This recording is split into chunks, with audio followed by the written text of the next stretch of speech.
Well, welcome to the Category C matchup in the Virgo Cup VII here between the Manks and Topos Old School. Yeah.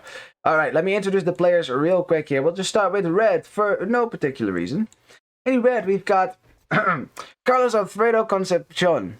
Yes. Yay, I got through that. Wow. Alright, playing as the Ethiopians. Fantastic.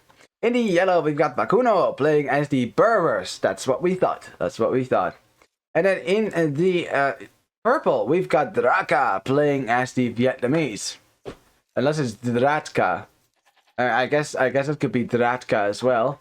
That makes it sound like if anyone ever has seen wacky races with Dick Dastardly, then he would also say drat and double drat monthly. Well, if you know the show, you'll know what I'm talking about. It's a very old 60s show. You know, the old Hanna-Barbera cartoons? I love those, by the way. It's really fun. But, yeah. Anyway, I don't think that's what it is, but sure. In teal, we've got Attila playing as the Viking. So Attila the Viking this time. But Hans is... hang on a second. Hans is for the Manx. So, Attila's going to be very mad. They took a civilization from him. You know that Attila's going to get... he's going to get a crazy buff if he gets to play with Hans. We know that. In the green, we've got Ramses II playing as the Burgundians. Very cool. And then in the blue, last but not least, we've got Kraken playing as the Britons. Very cool. Some cool player names this time around, for sure. Alright. Hey Red, think you can cast Secretito vs. Las Viejas del Barrio next stream? Well, I can certainly see if that's possible. You know, like I make it a point not to take requests, obviously, because then every team would be asking every week, and I can't cast all of you at the same time. But I can certainly see. Humans could be nice too. That makes you feel safer. That's a good DC in the middle with all that hunt. Oh, you mean for Isla? Right? Yeah, of course. That's true. I guess that could be a pretty good civ as well. But of course, we first have to get to Isla, and we don't have humans, so I guess we'll never know. You're welcome, Zalkman. Don't worry about it. Also, how you doing, man? Look at those kind of shows reach Latin America only in Spanish. Oh, really? You've never seen the English version? Okay, here's what you do. You go to Kiss Cartoon, right? KissCartoon.something. They change the extension all the time. It has all those cartoons for free and in English. You can watch them. Go watch it right now. Heck, close the stream. Watch the Wacky Races. It's so fun. Now, I mean, you can certainly stay and watch after the stream, obviously, but yeah, at least that's the site that I use to watch all the cartoons. It's great. Aye, Captain. Nice. Great. Not gonna spoil, but we did well in the group phase. Did you now? Well, isn't that a spoiler unto itself? Kick this man right now. He spoiled the game. Oh no, I'm just kidding. It's fine. You're fine. I think I have yet. Oh, red. Ooh, that was close. That was so close. Oh man. Yeah, I have yet to kick someone that was not a bot. Actually, I have. Yeah, you guys are so awesome. Like, I don't see a whole lot of toxic players in this chat at all. So honestly, I don't have a reason to ban or kick anyone. So, man, it's just been the bot so far. As Blue and Red had a little altercation on the hill, you know, a little bit of a territorial dispute, you know. Blue was said that these hills are his, and Red was like, no, we want the hills. And Blue said, yeah, but look at the map. It's closer to my base, therefore it's mine. And Red's like, yeah, but you don't have any military or flags planted on it, so really, if I get here first and there's nothing there, then I can claim it. And Blue says, yeah, but I've got the ancestral rights to these lands, right? So it doesn't matter if you try to claim it. I have the rights to it because my ancestors lived here. And that's gonna go on for ages, trust me, this discussion. We're still having that discussion today. How relevant. Anyways, we should probably stop messing around, or I guess I should say I should stop messing around, because I'm the one doing the talking, and talk about the Civ matchup. So, Vikings versus Vietnamese. Vietnamese are going to fall behind. This is fact. If the Viking player does not get damaged, if the Vietnamese player can do damage to the Viking player, even if the Vietnamese player doesn't take any damage himself, the Viking player with their awesome economy will get ahead. It is a law of nature. The longer you let the Vikings live, as long as you let them breathe, they will get ahead of you. So, task for the Vietnamese then is to damage the Viking player as soon as they can, because the longer they wait, the farther they are going to fall behind, and the Viking player will get up the imp faster than everyone else. Oh, red is actually making some militia. Cool. It's going to be men-at-arms for the Ethiopian player. Now, why Ethiopians are a good set for this is because Ethiopians get 100 gold, 100 food at the start of each age, which means that the men-at-arms upgrade is basically free. Not entirely, but basically. You don't even have to go to gold in order to afford it then.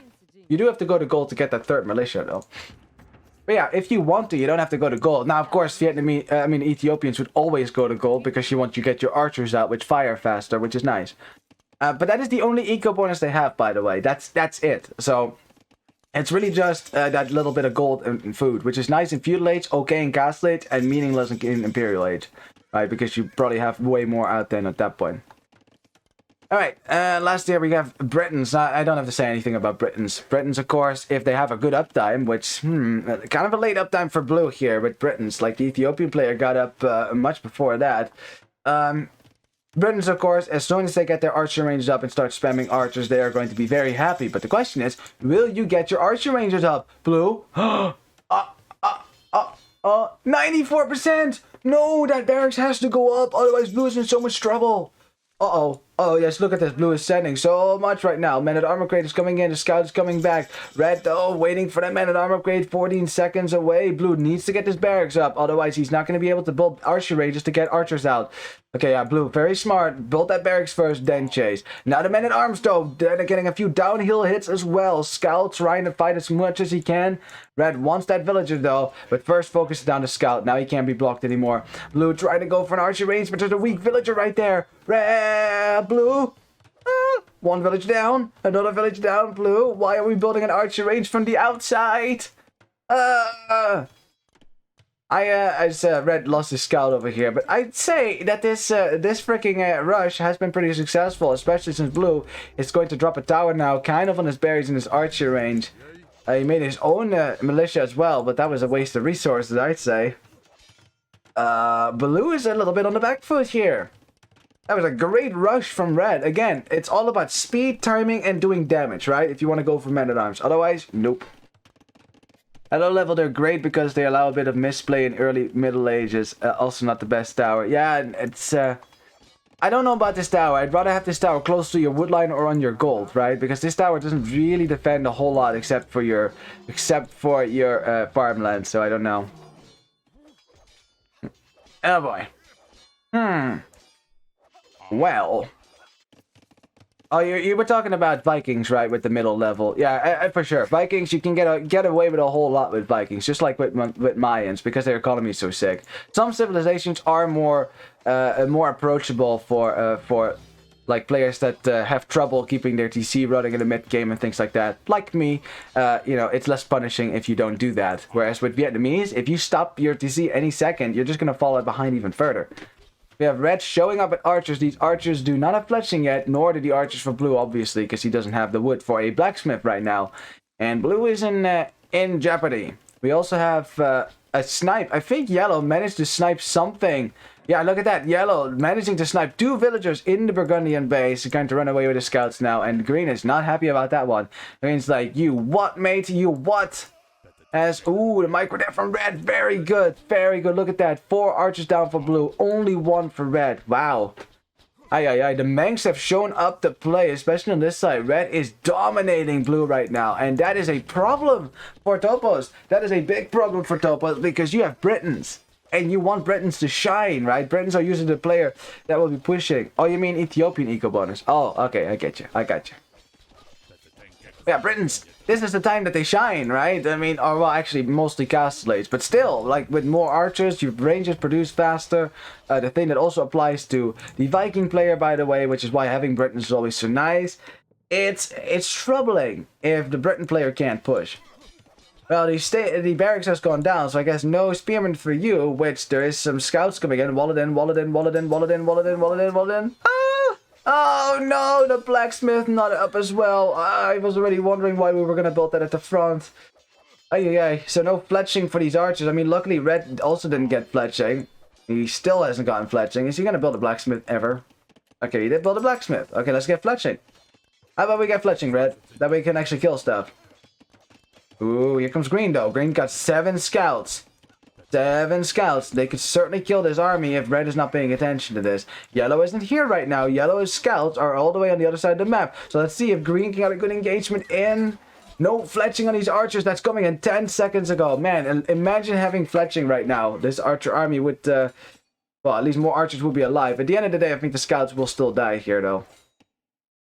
And the micro for red is pretty good. Going to the hill as well. Oh, hold on a second. 4 archers. Another scout coming in. Yeah, the archers will go down now. Will they? Hang on. Hang on. Yeah, they will go down. They will go down. Alright, very nice done by green. Alright, on the other side, we got purple versus teal. Yeah, purple versus teal is at least more even, as you can see, look by the score. But yeah, the Viking player is slightly behind in the score count, actually. Because he's behind in the vill count? No. He will be if he doesn't make any villagers. Oh, he's housed! House! Oh, MBL! Yeah, although MBL is getting pretty good about that nowadays. Although, it doesn't mean he doesn't get housed anymore, because he still does. As do most players, but of course, MBL is famous for it, of course. You should join Team Encasados. I think I heard they tried to contact him, but he didn't respond yet. So, well, if they do, I'll get back to you on that one.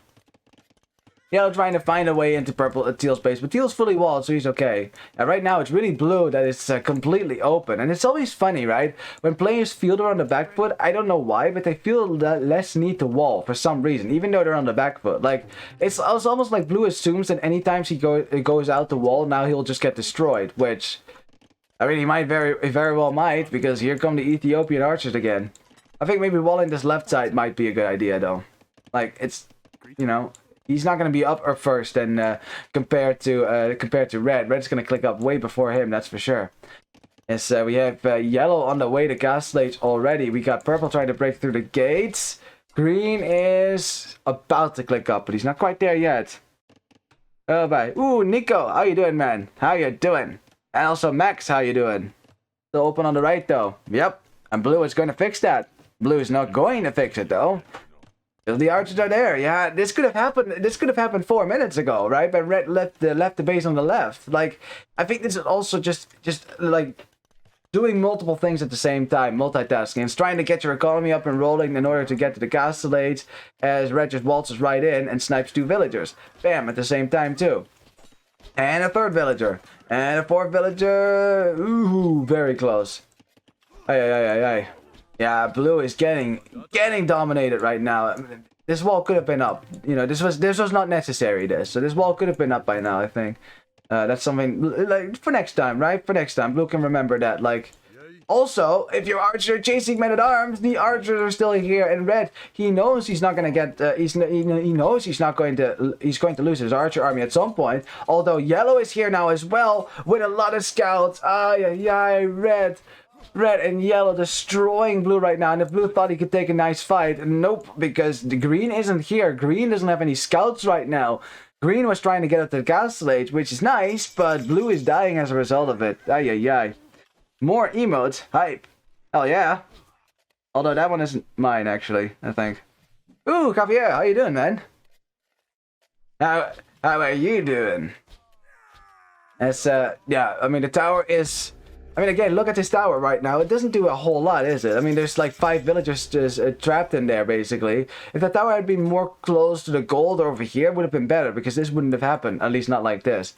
Yeah, it's also just good for yellow, by the way, to make light gaff now, because he got the upgrade. Because why not? If you have this many scouts, why not get that upgrade? And blue is just getting destroyed. Just getting destroyed. He just can't get to that Britain mass, and red is about to be in Castellate, and if he does that, I don't think blue's gonna have anything to defend himself. And teal is not pushing out. Teal's got 7 archers right now. I think he lost the fight. Yeah, he must have lost the fight somewhere. That looks like a lot of archer bodies, and we didn't see it, but it's clear it did not go in teal's favor. It's just, yeah, it's 60 military versus 20. I mean, what can I say? There's not much I can say about that other than, yeah, you're kind of screwed, as yellow is like, nope, no spearmen for you. We don't like those spearmen. They kill our scouts and light gaff. It's not allowed. Ready. Oh, for a second there, I thought Gaia was gonna screw over blue as well. That villager would have died really hard. No, Gaia's actually after green. All right, green's wolf rushing blue. Good. Here you go. if the knights get too far away, the lion will attack the villages at some point. That would have been really funny though. I mean, not for Blue. I bet Blue is not enjoying his life whatsoever right now. But yeah. And the only thing is that red and purple, they did have some idle TC time after all. So I think they could have maybe had a faster uptime if they had less idle TC time. You know, but I mean, it's not as bad as 4 minutes here for teal, 5 for green, 3 for blue. I mean, for blue, I understand the idle TC time, right? I mean, there's no way he keeps his TC running. Let's trap the light cav. More villagers keep dying. Yellow knows all he needs to do is just kill as many vills as he can. He knows the light cap will go down. It doesn't matter. It's not the point. It doesn't matter at all because he knows now he's just going to come out with more knights. Yeah, look at that. 9 versus 15 knights already. This game is, as we have some villagers come forward as well for red. Uh-oh. Are we gonna... Yeah, I think they realized at this point that blue has been damaged beyond repair, right? There's not much that blue can do other than try the wall. Right, again, the walls could have been up, but try the wall, try the farm, and try to get up to the gaslights, and then hopefully you can get some crossbows out. Maybe. In that time, though, green is going to have to defend his own base. Okay, green, if you see those villagers, snipe the vills. Snipe the vills. Green, snipe the vills. If you see the vills, snipe the vills.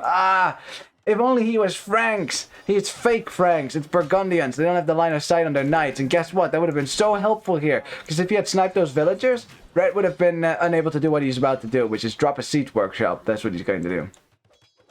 As green takes a fight on a hill, but look at that. It's double the HP here for... Wait, does he have bloodlines? Of course not. He doesn't have bloodlines. Oh, I forgot. Burgundians don't get bloodlines. You need to get the Cavalier upgrade. So right now, green is fighting with worse military against stronger knights. Ay, ay, ay, ay, ay, ay. Go Lions. Go Lions? Wow. You meanie. Well, the lion got killed for you, sir. Oh, man. It's, oh, these lions, though. Oh, yeah. Go lion. There you go.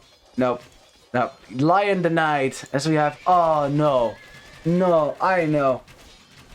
It's the Cavalier upgrade. It's 50%. Is Yellow going to destroy it?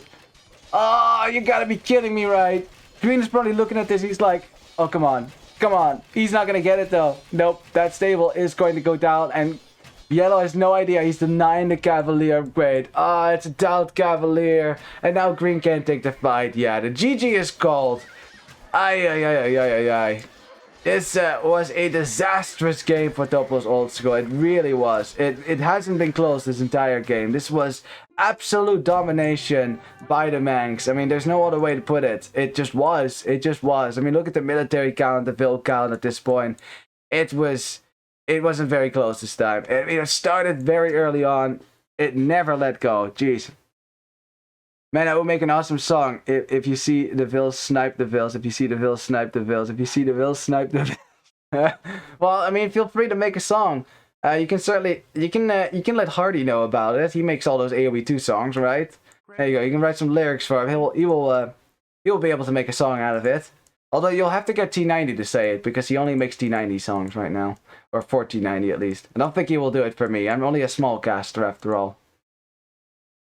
Oh man, yeah, GG's indeed. Also had Virgo Cup. Kabow, how you doing, man? Alright. Let's analyze this game, right? So one thing that we should immediately point out is that the uptime for blue with Britons was a bit later than expected. I mean, look at the uptime, right? It's 10 minutes and 36 seconds. With that sheep bonus, you can get faster archers out with Britons. It's all about following the bolt order to get the 19 pop archers, 20 pop archers. It's very fast. But it's certainly possible. So that didn't help blue. Why it also didn't help is because red's uptime was fairly good, right? With going men-at-arms. Those men-at-arms showed up, denied the barracks, after that killed a lot of villagers on the archer range, and from that moment onward, blue was kind of on the back foot. Red immediately coming forward with more scouts, yellow was here as well, and blue got absolutely brutalized. I'm doing fine at a Cup Cabal. I'm doing fine. Certainly better than blue after this game. Oh man, that sucks. I know how it feels though, blue. Don't worry about it. I know exactly how it feels to get completely brutalized by your opponents. It's, yeah, that's how my games usually go. Either I do fairly well, or if I suck big time. Like, I die so fast. Oh man. Yesterday was a game that I played on Roko's stream. I got destroyed. I was just stuck, like, chopping wood on a lumber camp because I had no town center. It was awful. I haven't really looked at what was going on the other side. I think it was just a matter of taking better fights for purple because we'll check his KD in a second. But between purple and blue, it's not like if you look at the KD right there, 60 versus 31. So the KD for purple was a lot better than Teal's KD. Now Teal lost a lot more units. I think Teal just took a few fights that were kind of sus. That's the only way to put it. Also lost 20 villagers. What? How did that happen? When? We missed that. Hold on a second. Hold on just a second. We need to find out. We need to investigate. When did that happen? Is that at the end or what? Let's see. Or did he just lose villagers like that across the game? I think so. Look at that. Like the vill count goes down, right? Like it goes down over here. It climbs steadily, but then it stays at 35 for a really long time. The only way that happens is either you idle your TC, which he did, of course, for the castle days. But after that, if you lose villagers constantly. So I guess that's what happened. So there was not really one moment in which 20 vills died. It was just, you know, purple breaking in, killing vills. Okay, that's fine.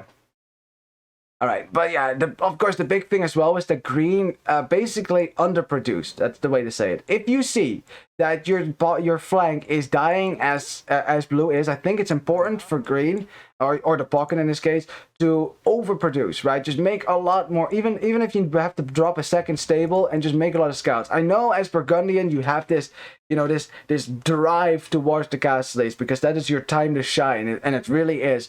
But if you get there and your flank is dead and then you get 2v1 at your own base, what good is it? Nothing, right? So I think if green had made a lot more scouts and like countered what red and yellow were doing, yeah, blue would have been behind, but not dead, right? Maybe. You know, that's all I can say about it, really. Like, I don't... Yeah, this game was not too long too, so there's only so much that we can say to analyze. But those will be my main points, really. Those will be my main points. One thing though, yellow, 10 minutes of idle TC time though after 30 minutes. That's a lot of idle TC time, my friend. I know he certainly produced a lot of knights. What that tells me is that he made knights instead of villagers, right? So early on, you don't have the food to produce from 3 stables or 2 stables and 3 town centers. You can't afford that, right? So you have to prioritize either vills or town center production. I think that yellow prioritized the knight production first and idled his TCs because he had 3. That TC time went up quite high. So that's, I guess that makes sense, but still, we'll see. Anyway, first game goes to the Manks, and now let's see who was the fastest player. Hang on, let's have a look. It was Vakudo with 53. That's pretty high APM indeed. Alrighty. Alright, now, we of course go to the home map for Topos Old School, you know, a map that they will be more comfortable with, and of course we hope that they will be able to clap back at their opponents, you know, and take it maybe to a game number 3. We would certainly welcome that, certainly as the casters. And of course we like to root for the underdog, you know, it's a human nature kind of thing, you know, every movie we have when there's an underdog, most people feel the need to root for that person. I don't know what it is, it's just something romantic about that whole underdog story, I guess. You know, what can I say? Unless, of course, we are in the team that is the top dog, then we will root for the top dog. That's how it works as well, of course. Now, let me go into the second game, which is Glaciar. Oh, yes. The map with the longest average games in the tournament. Let's go. Alright, do you have the best names at the tournament podium? Not yet, but we can do that. We can do that. Well, we'll have to wait until the tournament gets closer to the end, though. But I'll go back. I can go through all the names to see which are my top 5 or top 10 or something like that. That could be cool. Yeah, I said I would do that last time. You know what? This time I will actually do it. You just remind me further into the tournament. I'll do it. That'd be fun. Or we could vote. That could be cool as well. We can have a poll on the Discord. That means you all have to go to my Discord in order to vote on the poll who has the best name. Hint, a hint, a hint. And of course, if you don't have the Discord link, let me provide it for you. There you go. Wow, aren't we helpful here at the Red Princess channel? We very much are, aren't we? It's not at all shameless self-advertising. What are you talking about? Please. Alright, let's introduce the players, shall we? You diabolical genius. What, me? No. Alright, in the blue, we've got Kraken playing as the Saracens. Ooh, Saracen flank, though. Interesting. In the green, we've got Ramses II playing as the Sicilians. And in the teal, we've got Attila playing as the Malay. Alright. Attila Malay. On the other side, for the Manks, we've got Carlos Alfredo Concepcion playing as the Huns. Oh, Huns on this map, though. Now that is interesting. Very, very interesting. In the yellow, it's not green, come on. In the yellow, we have Vacuno playing as the Italians. Now that is certainly expected on this map. And last but not least, we have Diablo playing as the Byzantines. I mean, it's really Diab 17. I mean, what can I say? That's his name. I didn't make it. Diablo. There you go. That's how I'm gonna pronounce it. That sounds right to me. All right. Now, let's talk about this map, shall we? Now, if you have followed this stream and you have followed the tournament a lot more, you will probably be familiar with this map. It is Glaciar. As you can see, an icy river separates the two teams. I mean, there's plenty of fish to go for in this sea. There's usually around 20k of food on average in this water map. It's not game-winning amounts of food, but it certainly helps, right? It certainly helps. Because if you dominate the fish in this, in the middle, you can have a faster imp time, and of course with imp you can do a whole lot of things, especially on this map, since most of the games tend to go to Imperial Age, because it's fairly difficult to kill your opponents. Right, because there is only one way to get to your opponent on land. It is this icy land bridge with the snow leopards and with the relics in the middle. You can build on the snow terrain, but not on the ice terrain. There's also a giant hill as well, which makes it very easy to push down, but difficult to push up, right? The hill, of course, the hill bonus. What happens a lot is that teams like to wall the edge of the map, just like that, right? Like this, and then like that, like, as you can see. I need to have one of those draw tools that some streamers have. That'd be cool. Right, so you draw, I would draw a wall right there. Very cool. Now, that's, of course, if you want to go for water, you want to keep land to yourself. You want to make sure that your teammates don't have to invest in land whatsoever and can focus completely on water control. Yes. I'm not sure if Reddit's gonna do that. We'll see about that. You know, it depends what your strategy is, because there is multiple strategies to go for. What you could also do is try to rush your opponent across land. Try to stop them from getting the walls up, or break through the walls if you can. Which, of course, blue and red, their task is to get the walls up, if that's the strategy, and then to hold the walls, right? That's their only job. Hold the freaking walls. If they let people through, green and teal and yellow and purple, they are not gonna be happy about that one, that's for sure. Alright. Now, there is, of course, another thing you can do. Imagine that, right? You have one water, you control all the juicy fish in the middle. You think like, hang on just a second. I don't have to go across land. We can just land. Yes. Not across land, but over land. Or, no, that doesn't make any sense. But you get what I mean, right? You land with a castle, with military, Condottiero is a great raiding unit for this one, right? If you have water control, but even if you don't, if you can sneak a transport to the other side, start building some buildings over here, could be really nice. And that's also one thing that I wonder about this Hun pick over here. Because we need to be fair, right? Is Huns good on water? No. No, they're not. They are not a good water civ. That makes sense, right? Huns really didn't do a whole lot of navying, did they? In their times on the stage of world history. No. So I don't understand the Huns pick for the Manks if they're thinking about controlling water, right? Because you're not gonna do it with Huns. I mean, it's Malay and Sicilians. I mean, Sicilians and Malay aren't the best water civ. I like Malay though. Sicilians maybe, I don't know. Actually, the best water civ that Topos have is Saracens, but Saracens they're stuck on the right corner, so they're not going to be able to invest a whole lot on water.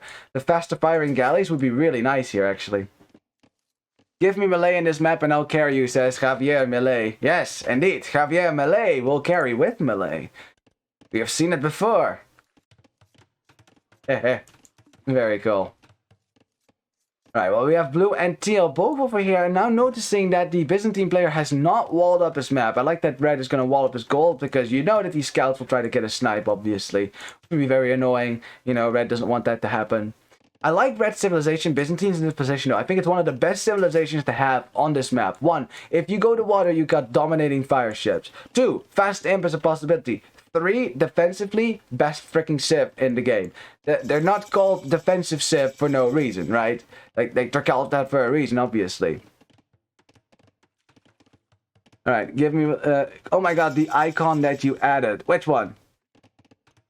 Should not Sicilians be good at Navy? Yeah, you think so, but I mean, tell me what bonus the Sicilians have, really. I mean, they have the unit stake less bonus damage, right? I'm not sure if that applies to ships and how that would apply to ships. But for the rest, I mean, they have pretty good economy. If you invest in farms, they will never run out, so I guess you save some wood on that regard. But for the rest, I mean, Sicilians on water, like, I don't know. Like, you tell me, honestly. Alright, Nico Del Carno just told me and I came to see it immediately. What's that question? Obviously, hello there. What? What is there, Fidel Castro? The icon that you added. I'm not sure what icon... Are we talking about the emotes? Because I added some emotes that I did do, didn't I? I mean, it should be better. Yeah, I mean, historically you'd say that, right? Because Sicilians are basically Vikings in Italy. That's kind of what they are. The emote. Oh, the emotes. Right. Well, do you like them? Do you like my emotes? Of Kenobi. Oh, you like the Kenobi emote, huh? This is the one he's talking about. Hang on, let me get it. It's a great emote, isn't it? Hello there. Yeah, right? I like it too. I actually made that myself. General Kenobi. It's I like, yeah, it's just, I remember when I was greeting someone the other day, when I just figured out that I could make more emotes, because stupid me thought that I did only have one emote still. I actually had 5. Yeah, go figure, right? And then I said hello there, and someone's like, hey, like Kenobi. And I was like, hey, that's a great hello there emote. So there you go. I need it. Well, it is a subscriber emote. What can I say? I wanted to reward the people that have been subscribing, because I felt kind of bad about that, because there were some people subscribing to me and I had 1 emote to offer them, which kind of sucked. So now we have 5 awesome emotes to work with, and of course followers get 2 cool emotes as well. I'll probably add a few more emotes as we go along. Ooh, Lord Roderick, how you doing, man? Hi, Prince, best caster ever. Well, thank you, as you always say. Ooh, we got Teal here coming in, though, to hit the fishing ships. And my God, did Purple, you know, invest in a bunch of fishing ships, only to have some of them be sniped. Ay. Starting with a galley opening as well. Did he snipe any fish? Doesn't look like he did. Yeah, Purple's going to have to defend himself. Lots of fishing ships on the move. Right, what do we have on the other side? We got archers coming forward now from the Saracen, and I cannot believe that either side is not walled. What is this? Nobody's walling. Guys, this is Glaciar. This is like the one map you can actually wall in this freaking tournament. Like the one freaking map. I swear to God. And then they don't wall. Really? Really? Crazy. I mean, I guess Kawasan is pretty wallable as well. Well, Red's gonna pay the price now for not walling, because the archers are here. They are here. Looks like Red had the same idea then. I guess we're just gonna have a normal land game with water then. Alright. I want to change my spoils of war for that emote. Well, I have that turned up right now. We'll see. We'll see if I might turn that on sometime. So you can unlock the hello there emote. That's a funny way to spell it, by the way. Blue? Why? You had a nice fort going. Blue, are you kidding me? The archers. Oh man, now you do have an emote for that one, all my dear followers. It's called the F emote, the respects emote, and this is a very appropriate moment to use it. Respect to the archers. Aye. Alright, well, we got some Hun Navy. Alright, well, looks like, yeah, exactly. You guys rock. Well, I mean, we got double galley, actually, from both Yellow and from Purple. Now, from Yellow with the Italians, I understand, right? Because your fishing ships are, I mean, your dock decks are cheaper, is it that? I always forget what the Italian bonus for water is. Yeah. Either way, though, but for Huns, I don't know, man. I mean, you save some wood for Huns, so I guess that doesn't really matter whether they go for galleys or for fire galleys. It does, like, either of them are generic, really. I really thought that Purple was going to land. I thought he was going to land. He was just going to forgo water and land, but right now, there's a lot of galleys out there. A lot more galleys than fire galleys, that's for sure. And at this point, at this stage in the game, that's too many galleys to kill with fire galleys. And, yeah... What is Green making, actually? Green's... He also made a fire galley, and that's it. He made 1 fire galley, and that's about it. as things stand, water seems to be in the favor for the Manks. Right now, though, Topos Old School, they might not care too much about the water because they want to go aggressive on land. We even have a forward archer range from Blue. Yeah, they want to go aggressive, all right. They want to go aggressive, that's for sure.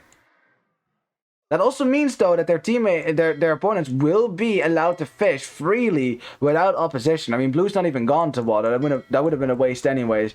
Green only on 1 dock, so he also didn't want to commit to water. And Teal, probably the plan with Teal was to, to stay on water as long as possible and maybe, stop your opponents from fishing. I think if we're going to do that, Teal, I think galleys would have been better, right? You make 3-4 galleys, you send them to the other side, and just start sniping fish. Don't fight your opponent, just snipe their fish, right? Because right now, look how much fish Purple has. Look how much fish Yellow has. Like, they are fishing. Like, a lot of teams, when they win water, forget that they can fish. But the Manks, they are certainly fishing. And look at those castle times. Red clicked up, Yellow clicked up, Blue's about to click up, so is Teal. And there goes Green as well. So everyone clicking up now. Good. It's a fairly close game then. Awesome. Well, the archer range goes up, but it's not going to do much, is it? Nope.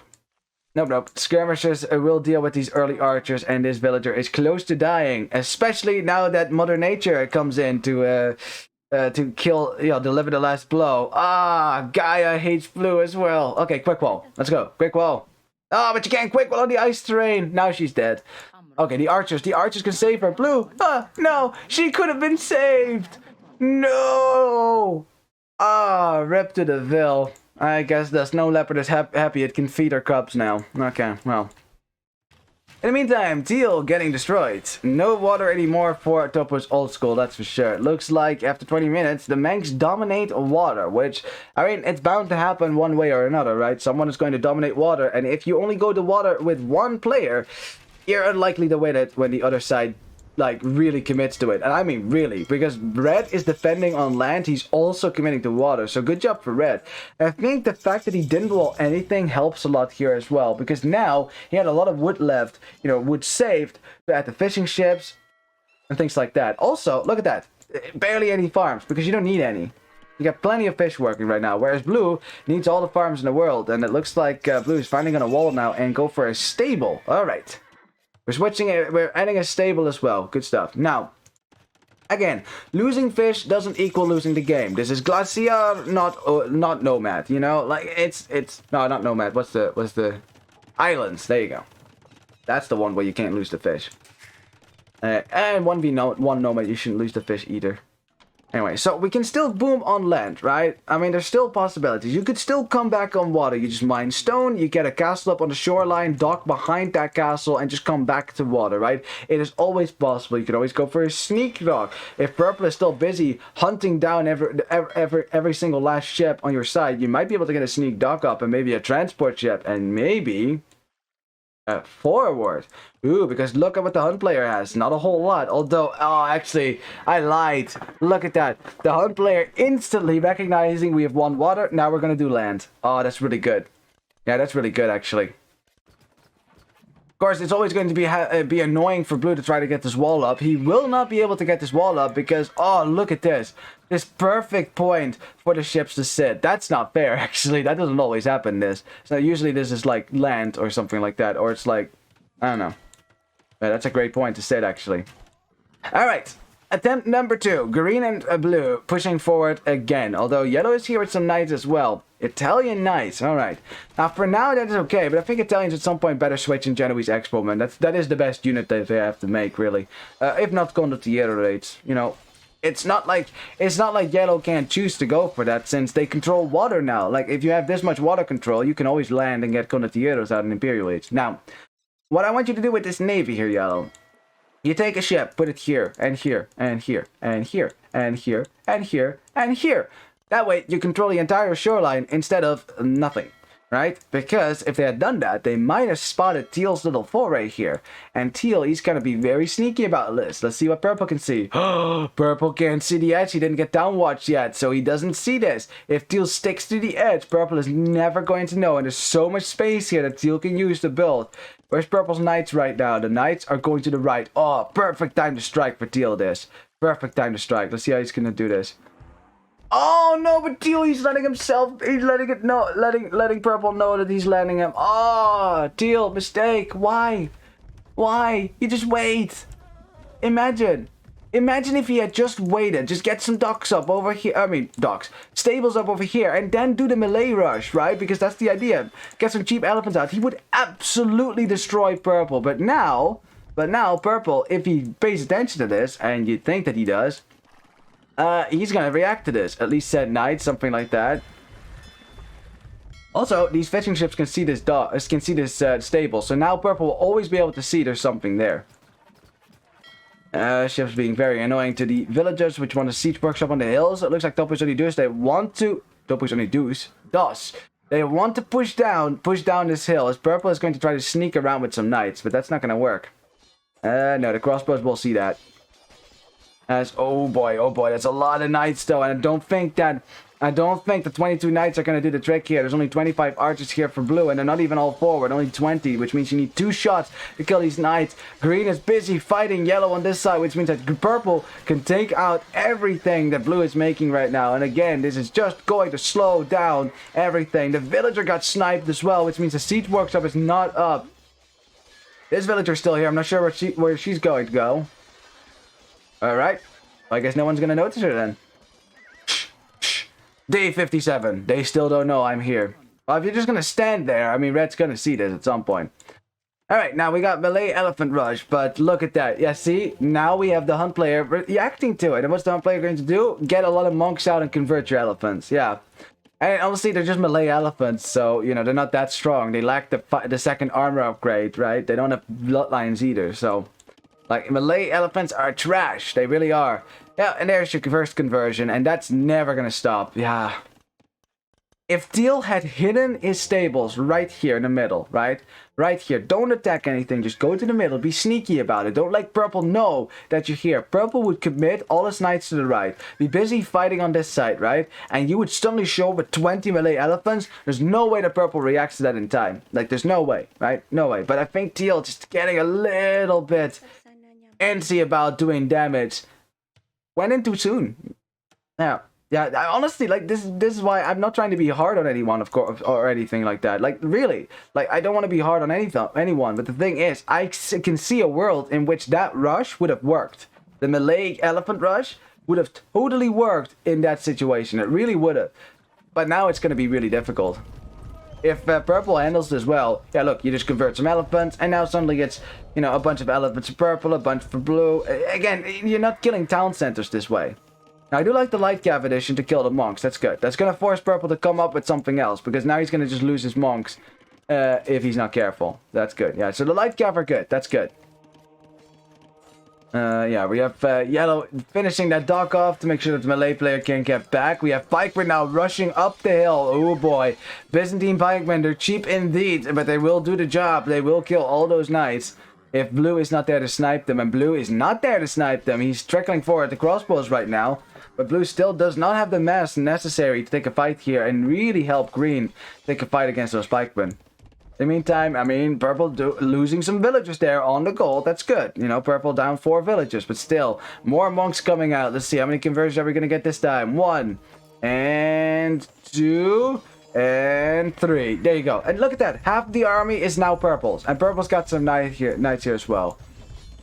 It's just, you're just sad to see it happen, man. Because it's such a great strategy. It would have worked. Really, trust me. This would have worked. If he had kept it hidden, 3 stables, just producing elephants until you have like 20, show up and rush down to TC, get some light cap to kill the vills.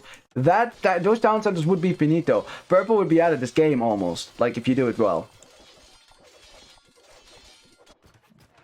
Alright, so now landing is not going to be an option anymore for Topos Old School. At this point, the only option that they have is to go for either go back on water, right? Which is what Teal is doing. Right now he's getting telesocracy to make his docks into harbors, which shoot arrows at passing ships. You'll see right now. There you go.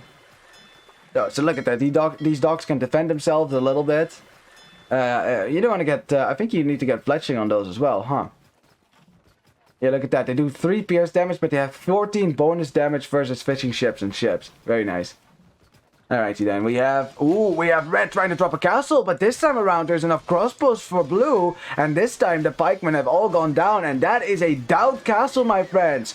Doubt! Yep, there you go. It's a castle of a doubt. And this time the production for Topos Old School is good enough. Now the one thing that worries me though, look at the economy for green. He's only now getting more town centers out. He's at 59 villagers. Look at it for blue. He's on 2 town centers, 68 villagers. Red, 100 vills. Yellow, 102 vills. Purple, 103 villagers. And even teal is only on 79. So, Topos Old School, they're on a clock right now because they are severely behind in economy. They have the military lead. I mean, don't get fooled by the numbers. Remember, that's a lot of navy that is not actually being used on land right now.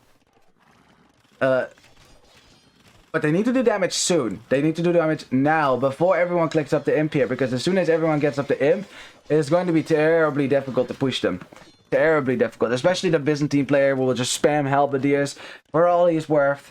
You know, he's also on 5 freaking TCs. Jesus Christ. These players are a bunch of boomers. I swear to God. 4 TCs for this for the Italian player.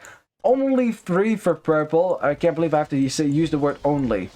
As Purple is taking care of that landing with the elephants that landed him. Oh, man. At the same time, we have Teal trying to get back to water. Okay, what you want to do here is keep your navy in your docks, right? Keep it in your docks, because if you eject it like that, it'll just get snatched up, as you can see. You'll never get back to water this way.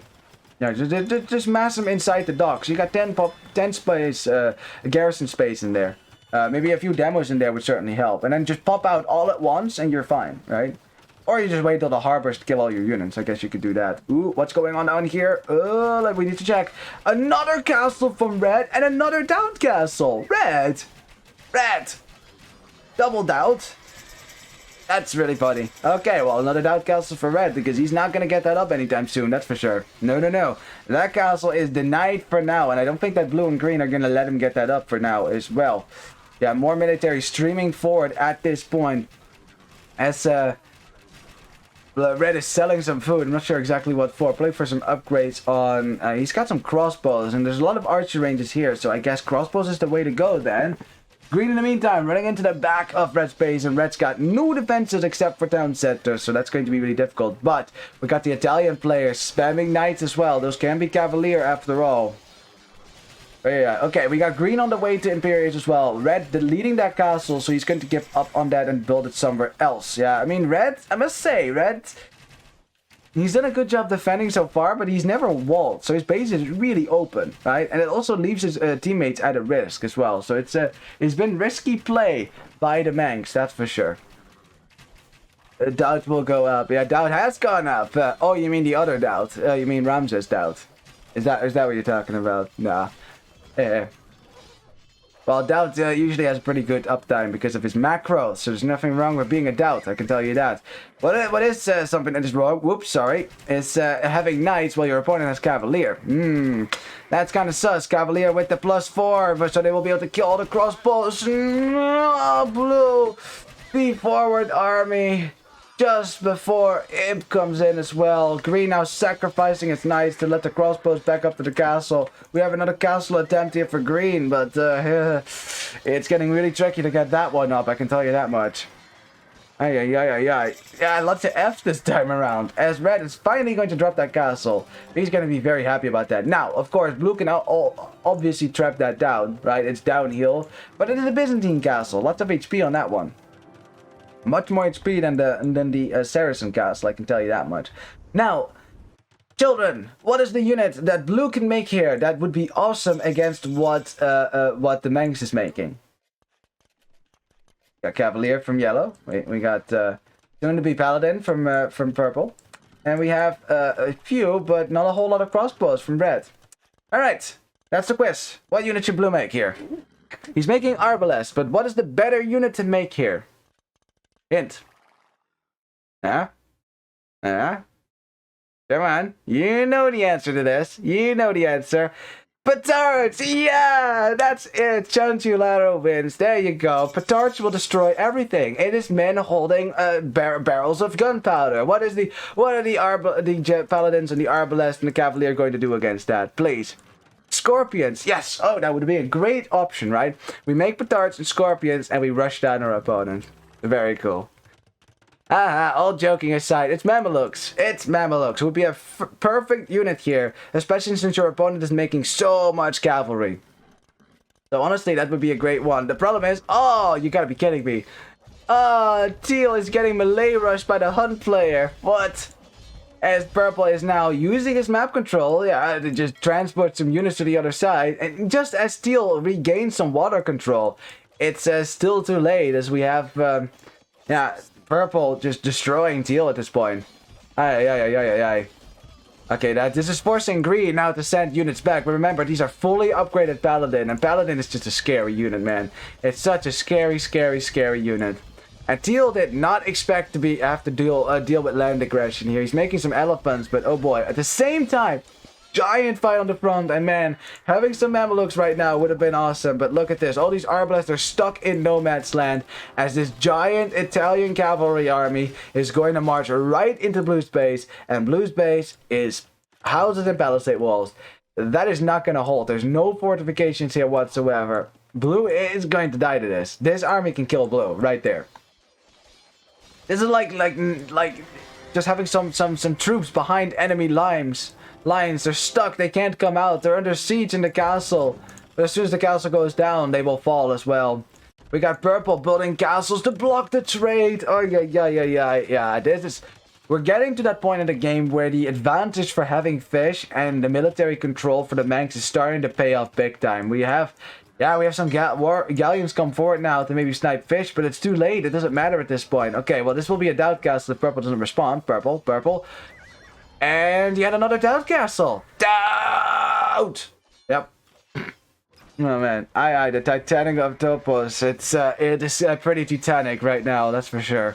If Rocco was here, he'd play the Titanic song, that's for sure. As Blue walls it up, but there's still a hole, is there? Well, there's no hole. It doesn't matter, though, because the Cavalier are in your base, and that is the GG moment for Blue, for sure. Because what does Blue do against this? He's got no Mamelukes. He's got 22 archers that just died over here. He's got some archers at home that can't deal with this. It is a massacre. An absolute massacre. There's also these two castles half denying the trade. I mean, Teal's dealing with them right now. It's not like Purple is really committing to this. Purple doesn't care. He doesn't care because they're getting their trade up at home. They still have somewhat. They still have water control. If Purple needs to go back to water, he will. And they're pushing out across land. And of course, in the meantime, we got Cavaliers destroying everything. Look at that. Yellow is he's scoffing at our Condottiero suggestion. He's like, what? Condottiero? Puh, that's for noobs. I go Cavalier. That's right. There you go. As yet another town center will soon go down. And should delete this castle though. You could still get 5% stone from it. You know, it's still what? Like 30, like 40 stone something. I don't know. Alright, well, Yellow's just gonna back up here. There's still a hole. Oh, there's still a hole right there. So the Paladins can come in as well. And they can certainly clear this army. I mean, look at the HP difference. Just look at that. A few Paladins can swing in behind and hit the Arbalest. Oh, but Green, though, blocking this off. That's nice. That's nice. This is a great way, by the way, to defend against Paladin. Is by, defending a choke point like that. Because for melee units, it's so difficult to break through. That was actually not that bad. Not that bad. Allowed Blue to get a lot of damage in. Yep. Alright, well, the Paladins get cleaned up, and it wasn't quite the clear up, but that is about to happen, as you can see. That is a scary sight, that army moving towards your base. That's some Byzantine Arbalest. It is lots of Cavalier, lots of Paladin. Remember that the Manks are getting their trade up, something that Topos Old School, even if they were thinking about it, they are not going to trade the whole way. That is never going to happen now. And this giant army shows up at Blue's doorstep, and Blue's down to 33 villagers. He's got 17 Arbalest trying to help in the fight for what it's worth. We got some trade started now by Teal, but it's never going to happen. We got Hallberg now in the Cavalier, which is an important upgrade to have for the Sicilian Cavalier. Otherwise, you will never be able to compete with the Paladin survive the Archer count.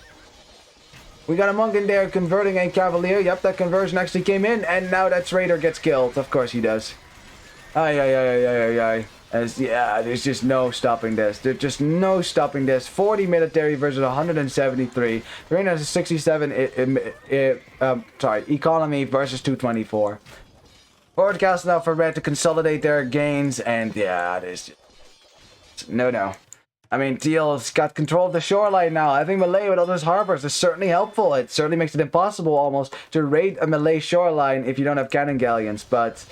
Purple's not thinking about any of that. He doesn't need that. All they need is military numbers in the middle, right at the front, as they're taking control of the corner now for Topos Old School.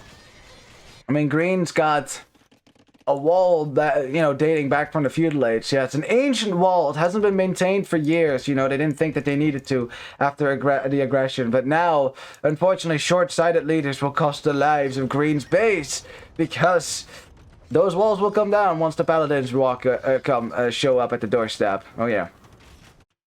We still have some water fighting as well between teal and between purple. Remember, purple with the plenty of gold. You can see it right here. Look at that. Look at purple's gold. 2,200 gold. He's got all the gold in the world. Way more than teal. He can keep spamming for all he wants. He's even making more. Making more right now. He's gonna try to land with a transport ship. That's not gonna happen though. No. That's... transport ship will be denied. No. Watch it. Watch this. Castle. Oh! Wow, we actually made it! But now the villagers still have to run under castle fire. Oh, these villagers. This is like D-Day, you guys. Like, you land and there's like machine guns firing at you. Oh, look at the Americans go. Let's go. Oh, they made it. And, wow. Villagers actually got through. Look at that. Immediately gonna go for a bunch of stables and the town center. Wait, that's Steel's town center, right? No, that's blue. Never mind. It's blue. Because blue needs a place to live. He's kind of been kicked out of his homeland, as you can see. And you know that Topos Old School, they're giving at their all, you know. They're giving at their all to try to stay into this set. But, I mean, you have less than 20% of your opponent's military. Less than 10% almost. Yeah, 2/3, well, 1/3 more economy for the Manks, honestly. If not almost double at this point. We got more navy coming out, and here comes the death of Malay, the cannon galleons, and those will clear up these docks. They're elite cannon galleons too. Yeah, let's not skip on the upgrade, shall we? I mean, Italians certainly shouldn't do that because of their dock techs and stuff like that. And there you have it. The GG is called because they realize that there is just no salvaging this. Alright, well, GG, well played everyone, but the game, it goes to the Manks. Es de Anduva Mayor. I don't know what that means, but something. But there you have it. GG. Second game goes to the Manks. Took them a bit longer this time to win the game, but in the end, it was still a convincing performance for them. Yeah, they just like honestly, we should have respect and, you know, like appreciate like Topos Old School here. Like, they tried literally everything you can do on this map, right? They rushed, they fought for water, they landed, then they tried to rush in Imperial Age. And try to come back to water. Like, they literally tried everything. And the Manks just kept countering every strategy until they were ready to come out with their strong economies. I mean, they were fully boomed at this point, just spamming military across the field. And it's just so difficult to come back from that, especially if you're not fully stonewalled with castles everywhere, you know, expecting that sort of a push, you know, like that makes it impossible, right? It makes it very difficult. Yeah, honestly, like, one of the deciding moments for me was right here. I think if Teal, right, and Teal shouldn't feel bad about it. He played good. He shouldn't feel bad about it. But I think if he had kept his elephants and his villagers sneakily in the corner here, right there, Purple didn't see any of this, right? He couldn't see this area. Build 3 stables or 4, mass 20 elephants, and then show up out of the blue, you know, because your teammates could tell you, yo, Purple has knights on this side, right? So then your teammates just draw back a little bit, right? Let Purple go further and further from his own base. Then suddenly Teal shows up with 20 elephants. The effect would be disastrous for Purple, right? Malay rushes, the Magyar rush is dangerous for that exact reason. But because Teal attacked the dock right there, Purple was aware that Teal was here, and Purple got monks out and got, you know, converted all the elephants, and he was fine, right? Again, the element of surprise would have been key, and I think, really, if Teal had been able to pull that one off, this game would have been a lot more even, because, remember, green and blue were actually at the doorstep for red. They were certainly putting on a lot of pressure, and if Purple wasn't able to get the Imp and get Paladin and help his teammates, I think there would certainly have been an opportunity for Topos Old School to pull this off. So, I definitely say to Teal, try this again. Seriously, try it again next time because it can work. But you got to be sneaky about it. Yeah, you can't. It's not like you drop with a castle where your opponent can't immediately push your back, even if they do know, right? Like how you would land in late Imperial, you just go right to the middle, drop a castle into the trade, and start building barracks in the middle. Like, because at that point, it's so hectic, you can't really stop it. But an early Castle Age rush, now that is a risky, you know, it always, early on is very risky for the person that is landing because you have very little military with your landing. It 5 because you can't fit more in a transport ship, so that's why you gotta bide your time and then show up with the Junker boys, because these Junker boys will kill the Huns. I can tell you that much. All right, statisticos. Let's look. Yeah, the economy for purple was really good. Yeah, I had the best economy on his side and significantly better as well than Topos Old School because they tried to go more aggressive, right? They tried to go more aggressive but less boom because they didn't have the fish after all. You know, you just fall behind your opponents anyways. But yeah, unfortunately, their early, you know, all-in push, it didn't pan out, unfortunately.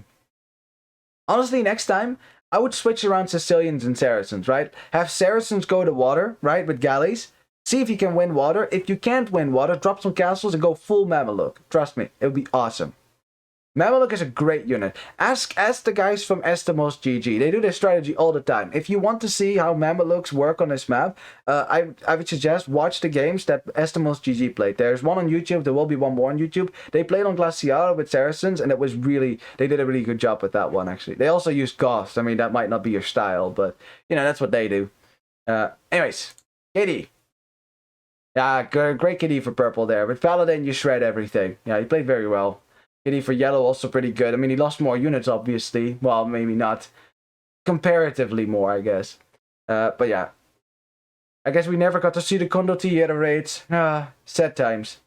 Yeah, red had a tougher time, but in the end, red with the Arbalest still shredded a whole lot. So yeah, that makes perfect sense. And green got a lot of kills as well with the Sicilian Cavalier. Certainly keeping his team afloat a little bit. But yeah, at the end, when the floodgates are open, and I mean these floodgates, I mean, look at this. Right? It's so difficult to stop this once you have so little military. This is what you call a snowball right there. And it's hard to stop when it gets rolling. And this is also a thing. Look at the booms for the Manks and look at the booms for Topos Old School. That was the strategy, right? That's how they adapted. They're like, okay, we lost water. Let's try to rush our opponents and try to stop them from booming. But in the end, the Manks managed to get their boom out. And then with more economy, in the end of the game, you win. Because you can just get double the military out, pretty much. All right, the fastest player was Diable. With 55 average APM. Very cool. All right. Well, I'd like to say congratulations to the Manks for winning their set. And of course, good luck next time for Topos Old School. G to the G.